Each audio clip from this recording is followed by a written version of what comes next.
Buenas tardes. El día de hoy les presentaremos las bases teóricas del currículum desde la perspectiva de la psicología educativa. Acompáñanos. En primer lugar, la psicología educativa estudia el comportamiento del estudiante en el proceso de aprendizaje, desde diferentes posiciones teóricas y propuestas metodológicas.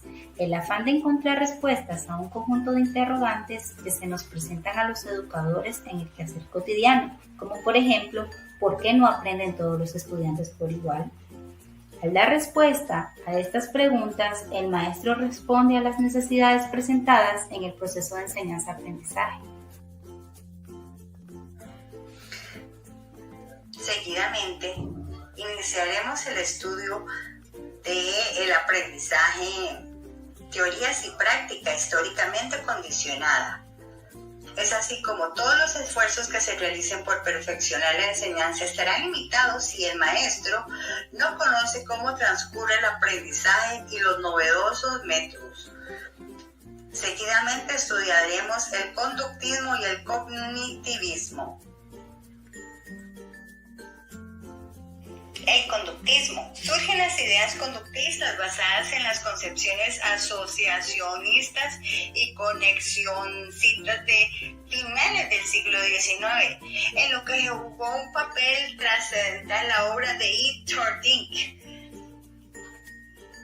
Importante señalar que fue una corriente de gran importancia y de origen en los Estados Unidos de Norteamérica y rápidamente se extendió dada su aplicabilidad y principios de orden filosófica pragmática.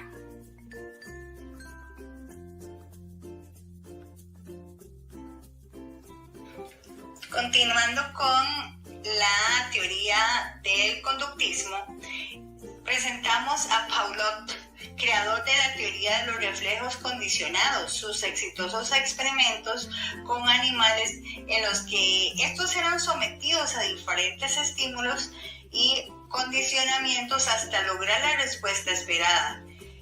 Estos fueron llevados a las experiencias de aprendizaje, pero ahora con seres humanos por los norteamericanos Watson y Skinner. El conductismo clásico evolucionó hacia formas más depuradas, dando lugar al llamado condicionamiento operante, que también explica cómo y por qué se aprenden las conductas.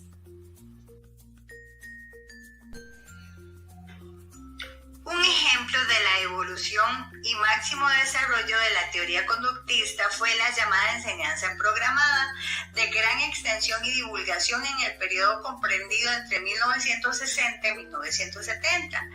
La enseñanza programada fue un intento de lograr en el aula los mismos resultados del control conductual alcanzado en los laboratorios, usando los principios conductuales. El cognitivismo es una teoría que reconoce las posibilidades del hombre para acceder a los conocimientos y que el proceso de apropiación de los conocimientos es el desarrollo de las habilidades y actitudes o valores que pueden ser estudiados. Los máximos representantes del cognitivismo son: uno de los fundadores fue Brunner, en los años 50, que desarrolló el modelo general de los procesos cognitivos. Definió el aprendizaje por descubrimiento y trabajó en el currículum para pensar.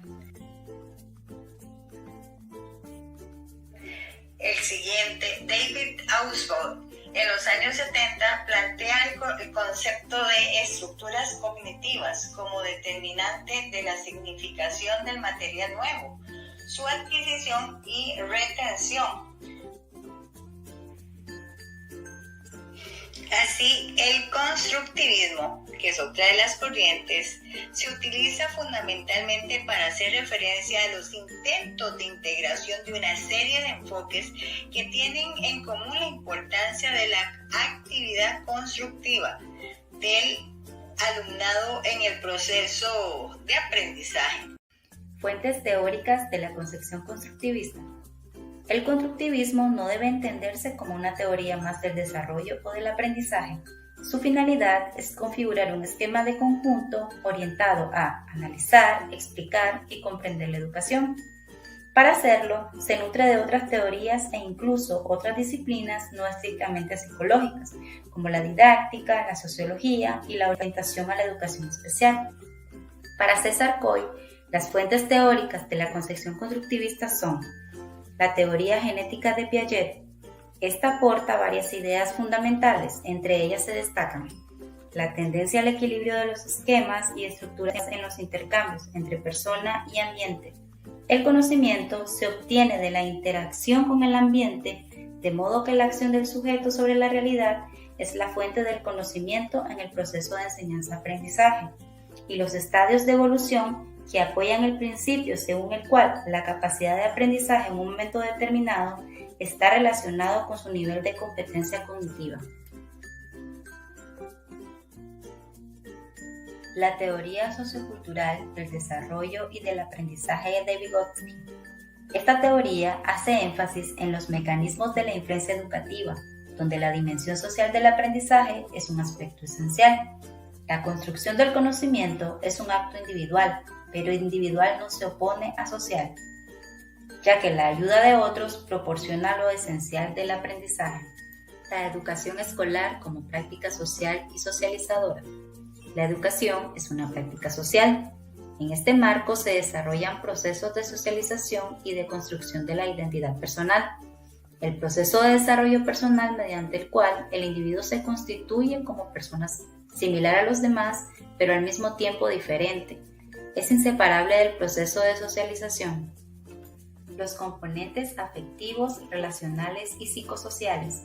La construcción de significado para los aprendizajes que el alumno aborda depende en gran medida de que el contenido que se aprenda tenga sentido para él. El sentido que los alumnos atribuyen al aprendizaje, es decir, las intenciones, propósitos y expectativas con que se aproximan a la materia de estudio, es un factor para el aprendizaje. Por último, el sujeto como protagonista de su aprendizaje. En este punto se propone que las personas deben ser consideradas como procesadores de información y creadores de estructuras cognitivas, haciendo énfasis en el papel activo del sujeto en el aprendizaje. Integración de teorías del desarrollo humano. En la segunda mitad del siglo XX surgieron una serie de aportaciones que suelen agruparse bajo la denominación de teorías del desarrollo humano. Estas centran la atención en la secuencia que va de lo biológico a lo social, moral, afectivo e interpersonal propio de la vida humana. A raíz de las diferentes teorías de aprendizaje se aborda el desarrollo emocional. Este debe tomar en consideración las emociones como un aspecto importante, ya que se van desarrollando progresivamente desde edades muy tempranas, ejerciendo gran influencia los padres, la escuela y el medio en general. Es importante resaltar que la cultura ejerce una poderosa influencia en las emociones, ya que se originan en la interacción entre la persona y el ambiente. A continuación se presentan algunos enfoques metodológicos para el desarrollo del aprendizaje. La zona de desarrollo próximo de Vygotsky es un concepto que el psicólogo ruso definió como la diferencia existente entre el nivel de desarrollo real del niño y el nivel de desarrollo potencial. Este último dependerá en gran medida de la colaboración de un mentor o guía que le instruya y oriente durante el aprendizaje de nuevas competencias. La teoría del aprendizaje social de Bandura. Según el psicólogo canadiense, las pautas de este conocimiento pueden aprenderse por propia experiencia, conocido como aprendizaje directo, y mediante la observación de la conducta de otras personas, denominado aprendizaje vicario. Esta teoría considera que la conducta de otras personas tiene una gran influencia en el aprendizaje, en la formación de constructos y en la propia conducta. Por último, la teoría de los constructos personales, donde se expresa que el comportamiento depende de la forma en que se percibe o construye el mundo. Según el psicólogo estadounidense Cada hombre es un científico para describir que las teorías de la gente sobre la naturaleza del mundo se construyen a partir de sus experiencias. Muchas gracias por su atención.